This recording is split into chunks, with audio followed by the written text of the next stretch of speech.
वालेकुम प्यारे बच्चों। आज मैं आपको लोमड़ी और कौवा की कहानी सुनाऊंगी। किसी जंगल में एक लोमड़ी रहती थी। उसे बहुत भूख लगी हुई थी। वो खाने की तलाश में भागी, लेकिन उसे कहीं कुछ न मिला।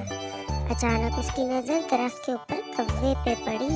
कौवे के मुंह में खाने की कोई चीज देखी उसने देखा तो वो रोटी का टुकड़ा था।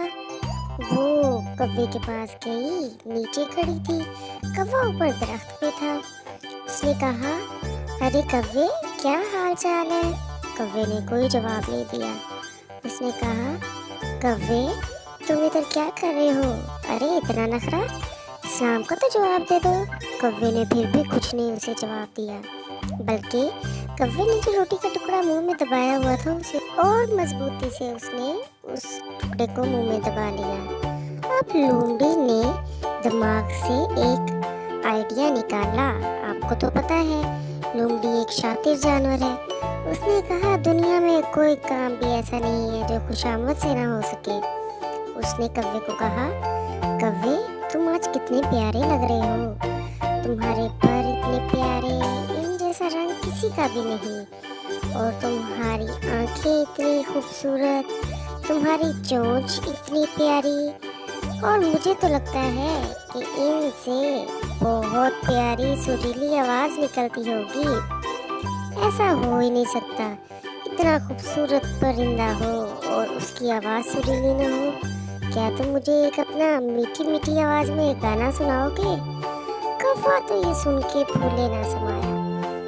वो जल्दी से खुद को ऐसा समझने लगा जैसे वो वाकई में बहुत खूबसूरत हो। उसने जल्दी से अपना मुंह खोला और गाना गाने लगा। जैसे ही उसने मुंह खोला, लोमड़ी ने वो खाने की रोटी जो थी वो जल्दी से उठाई और खा ली और अपने रास्ते चल दी।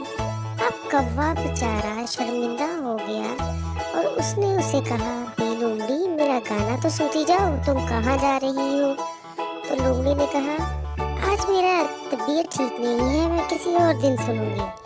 ये कह के लोमड़ी आगे चली गई और कौवा बेचारा हैरान परेशान अपने खाने के टुकड़े को जाया होते देख के चुपचाप बैठा रहा।